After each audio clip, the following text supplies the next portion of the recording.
Jeremy, can you get me the game logs of what Mike is doing here when he says that the Braves cheat? Because I do think that I have mild proof on the Braves cheating, and it's just the game logs. Give me every score that the Braves have put up against the Marlins this year. Every single game, please. 4-game series in April. Braves win 11-0, 7-4, 6-4.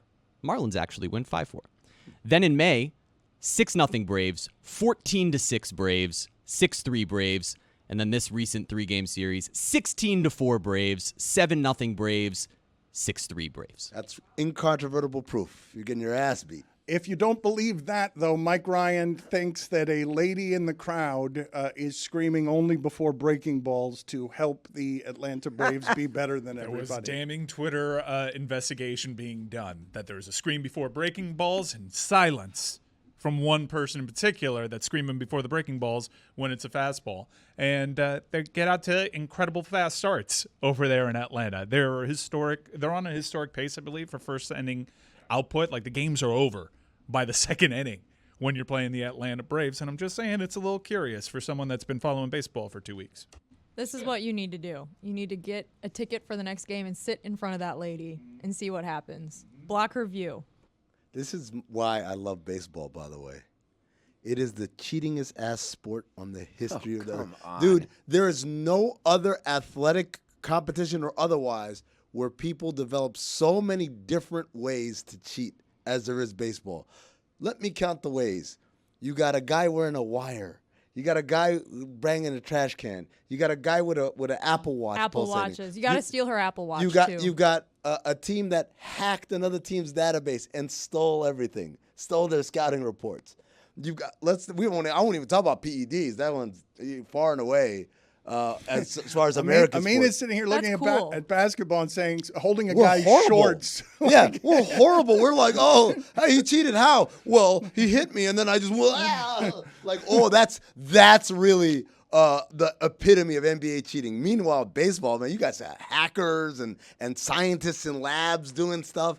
It's fascinating to me. It's the only time I really get caught up into baseball. It's like he said a woman was screaming like, huh. Now here's the question: how did she know?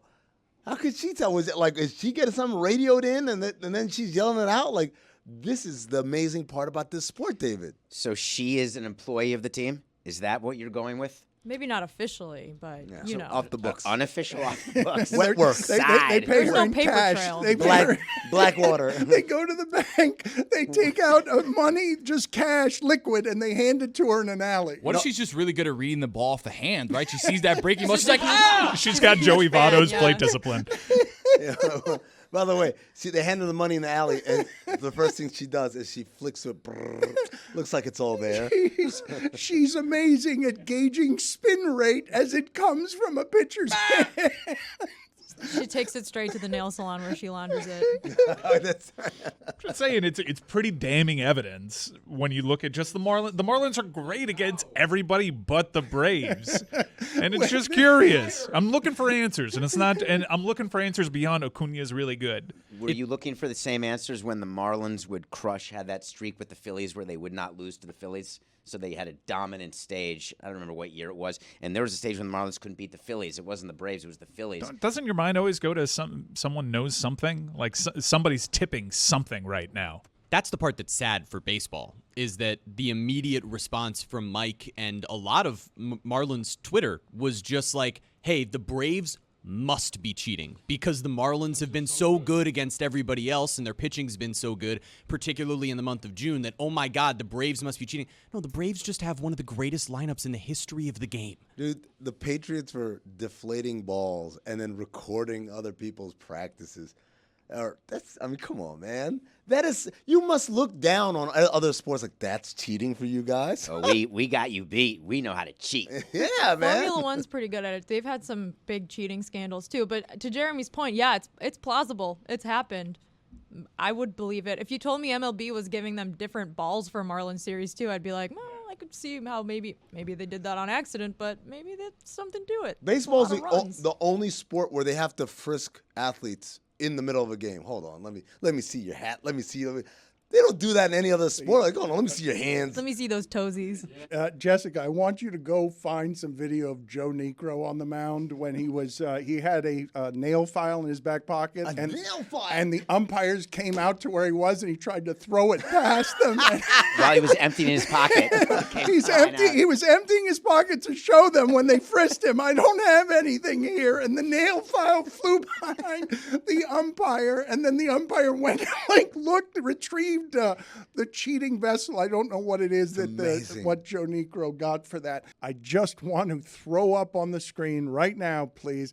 Joe Niekro's on the mound. Both he and his brother just ridiculous and not looking like athletes at all. They threw butterfly knuckleballs. They looked like old men when they were young men. They looked like they were in their 50s. And is that Steve Palermo? Is the umpire who noticed that he threw it by? I mean, it's just so great. It's amazing.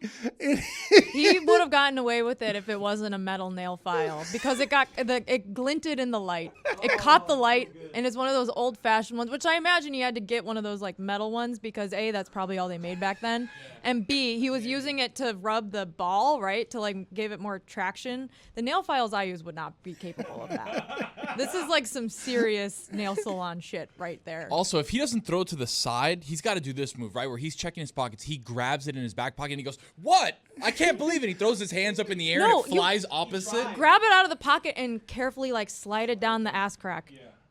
You guys are all Monday morning. Keister. You're all Monday morning quarterbacks. What I'm thinking of as I watch that is between the ass cheeks. The second Sideways. before he reaches down there and pulls it cartoonishly out of pockets that get turned inside out, I was thinking of the amount of fear involved where he's saying, this is my last resort. What am I going to do here? I'm literally surrounded by umpires. How do I get out of this situation? And then when he throws it on the ground, look at his move after he throws it on the ground where he's like, the umpire notices and he's like, what? It's right there. What is that? What? Jess, I think you're going to have to clarify on sideways. I didn't mean sideways like horizontal. I meant like vertical. When I use a nail file, I'm using it like this way, like I meant, that side, not spreading the cheeks perpendicular to the crack of the ass. Mike, thank you for the correction, because if she meant vertical and said sideways, and what we are talking about is sliding a nail file. Don't try this at home, like kids. a credit card. That's what I meant. Through the ass crack. I meant the side, so like skinny. You know how it has multiple sides? So it's got a top and a bottom, and it's got sides, and then there's like a tiny little it's like a rectangle, right? That side is the side that I meant to put ways. Plus, it's got a pointy side too, so I don't even know. The old-timey ones are the side that you actually use to shave things. Like one of the sides of that kind of nail file has like the cuts on the side of your ass cheek. How would he have had time to do that exactly? He did have time. I mean, this video, we're showing like the end part, but he's up there for a while, like emptying his pockets before he fully takes them out. Like he turns them inside out, and he's up there, and that's when before the ump's like, all right, empty your pockets, just do this slyly, like boop, boop, boop, slide it in. There's 2 layers he has. What are they going to do, make him pull his pants down? Well, to be clear, I just want to be clear on what Jessica is saying here. You are saying that he needs to reach into his right back pocket, conceal the entirety of the nail file, and then do the ass-wiping motion inside of his pants and dare Steve Palermo to go check his orifices the way you would if you were letting an inmate into jail at security. He also had an opportunity there where he could have taken the file out of his back pocket and just slowly and subtly put it in the back pocket of the umpire standing next to him. That might have worked. Nail file. You're using a nail file.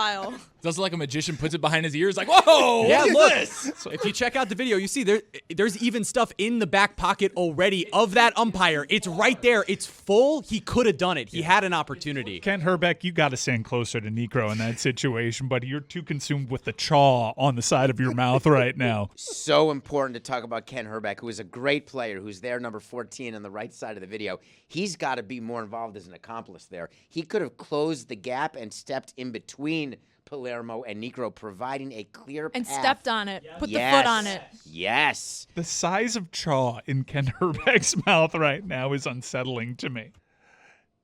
I'm really enjoying the idea of planting evidence on the umpire like a police officer would. That's exactly what I want. Exactly. Just put it in his back pocket. He had an opportunity, or put a little reach around, give him a hug with one arm, and then just drop it into like the front pocket of a t-shirt. We have to be careful with the language in this segment. Yeah, that's on me. That's my bad. I mean, go sit in the penalty box for 2 minutes. You also got to bring stirrups back. That's my other takeaway from this So video. true. Put it on the poll, please, Juju, at Le Batard Show. Do we need to bring stirrups back?